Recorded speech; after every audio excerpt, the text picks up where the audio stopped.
Welcome to the channel. This is the spiritual samurai scribe. The covert narcissist is threatened by your spiritual gifts and intuition because they know that your existence alone is enough to expose them because you represent everything that they are not, but they wish they could be. And it's not about how much money you have, how beautiful you look, although the outer appearance and stuff like that, the superficial part and the materialism could play a role in that. But most importantly, it's not really that. It's really the spirit that you carry. Especially if we're talking about a spiritual covert narcissist, they know who you are. They know who's chosen. They know who has the spiritual gifts and who's a healer. So you have to keep in mind that just because somebody knows that you're a healer, just because somebody knows that you're chosen, does not mean that you can trust them. Sometimes people, they know who you are, but not to cherish you, not to appreciate you, not to genuinely learn from you, but mainly because they want to destroy your destiny. They want to destroy everything that makes you who you are. They want to infiltrate into your space so that they can steal from you all that makes you you. But the thing is, the truth is, nobody could ever steal your essence, no matter how hard they try. And once they realize that they can't take your essence, that's when they go into trying to, they're trying to destroy your soul, essentially, because they realize that they could never, because again, you cannot be replicated. You are your unique self. God made you the way that you are. And when you're spiritually gifted, God gave you those gifts. So this is why it's important to be low key. It's important to make sure that you keep your circle small. There's nothing wrong with being a loner. Only have people around you that you genuinely can trust and that has been tested to be trustworthy, because there's a lot of people, man, they're not consistent. There's a lot of fake people in this world, so you have to really be careful with who you're around, especially when you come to the knowledge of who you are in God. So the spiritual covert narcissist, they see you as a threat. It's like they immediately hate you because they know what you carry, and they know that it's something that you didn't have to do anything to have the abilities that you have. It's simply something that's been awakened. So they work hard to try to put those gifts in a dormant stage. They want to hinder your growth. That's why the closer you get to a covert narcissist, the more you lose your identity, the more you lose your sense of self. And essentially, it's like they'll talk down on everything that makes you who you are, just so that they can wear those same garments that you have. And this is like, I'm speaking metaphorically here. But, just imagine, you have a jealous friend and she tells you, you look like, that shirt doesn't look good on you. That shirt looks ugly. But then they're the same person to turn around, and once you change your shirt, they go out there and get that very same shirt you were wearing, and then they put it on. It's like, that's the type of person that the covert narcissist is. They act like they have their best interests at heart by telling you, hey, that shirt doesn't look good on you or whatever. But then they'll wear that same thing, But here's the interesting thing about that is that they can keep the old shirts, They can keep the old shirts. They can have fun with it, because at the end of the day, we are constantly evolving. They can keep the shirt while we take the garments, the royal garments, because we're ascending, we're growing constantly. And that's something that they can't stand. And the longer you allow these people in your vicinity, the least you'll be least likely to grow. You're going to be stagnated around them, because the type of energy that they carry is something that it just hinders you, because they really don't want you to pretty much to do better than them. And you are going to do better than them if you remove yourself from their presence. And they see that, and they can hate from a distance. But one thing you don't want is you don't want an enemy in your camp, because that's how they go in for the kill. That's how people do the things that they do. You know, we've heard of so many stories of so-called friends that end up unaliving their own friend, the one friend. We heard so many stories like that. That's why you have to be very careful of who you're dealing with, you know, whether they unalive you. There's so many different ways. Like, it could be physically, chemically, or even spiritually, when they cast spells and stuff like that, you know? So the fact of the matter is that there's something about you that it really irritates the covert narcissist, especially the more you evolve. You want to get to a point where you're so evolved, you have so much knowledge to the point that you can spot them. You can spot, because the covert narcissist is one of the hardest, the hardest ones to spot. And they're the most vicious snakes because, like I said, they know how to blend in. They know how to pretend to be a good friend, a good girlfriend, boyfriend, husband, wife, whatever, what have you.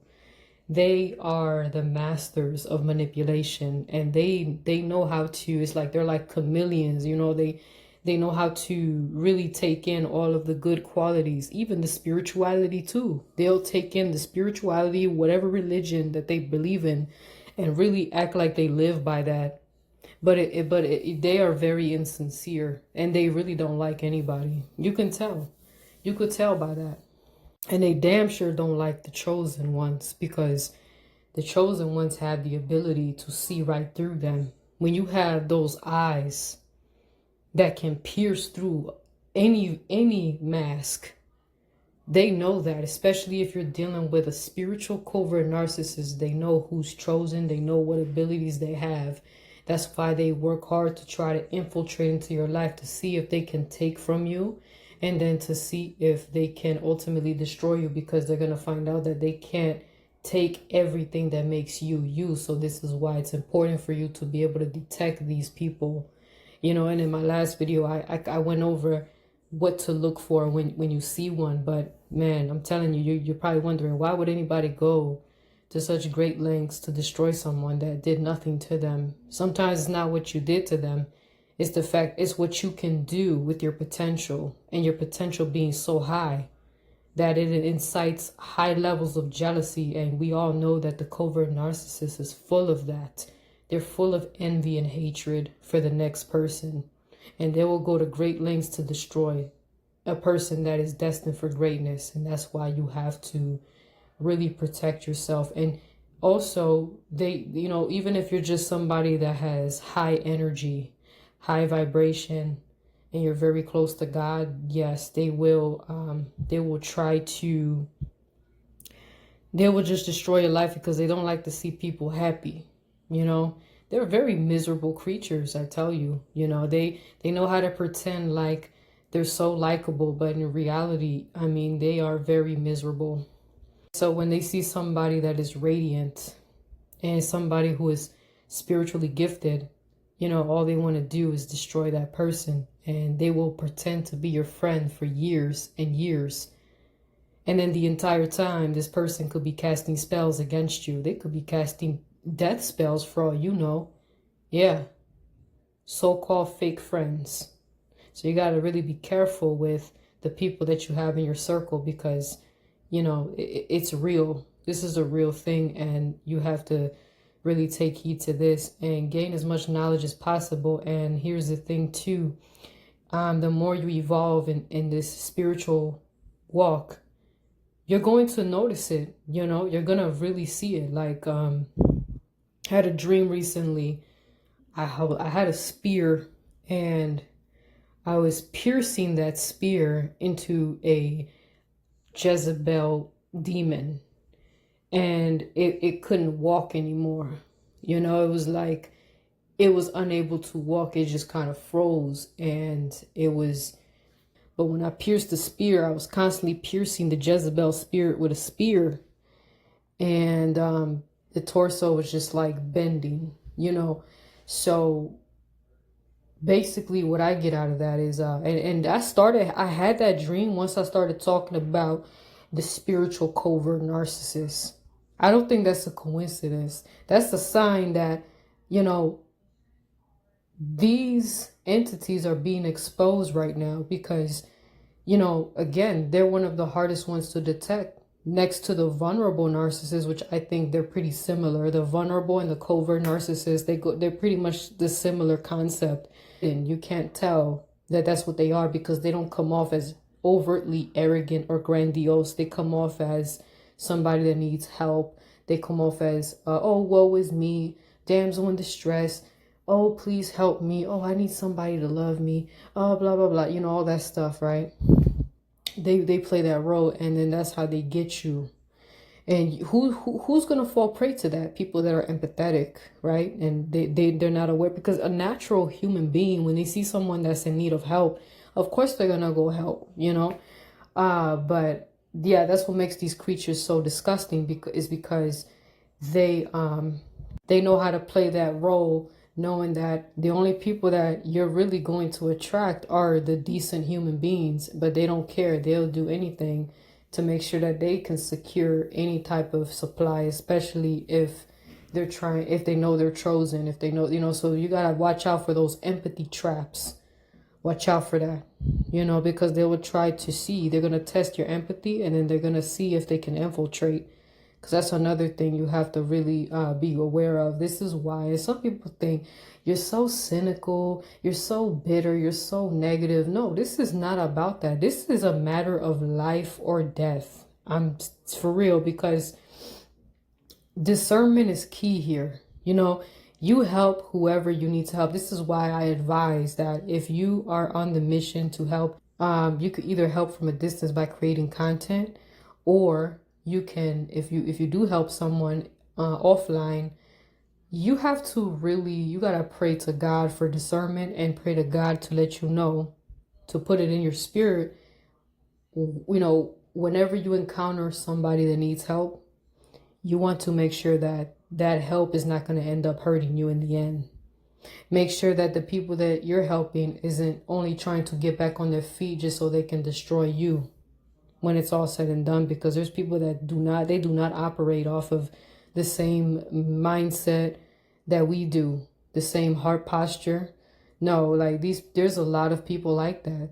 And then they'll look at you like you're stupid for helping them. That's how crazy they are. So we don't have time for that, you know, and that's what you're going to get when you encounter a vulnerable or covert narcissist. That's when they pretend like they need help, knowing that, hey, they're going to end up destroying the very person that helped them. And then they're going to go around and talk shit about them as if they never received anything from them. It's crazy. It's very crazy.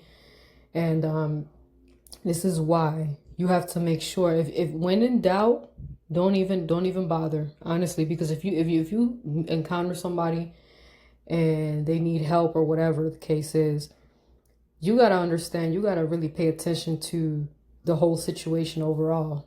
You know, pay attention to, this is where your logical brain has to take over.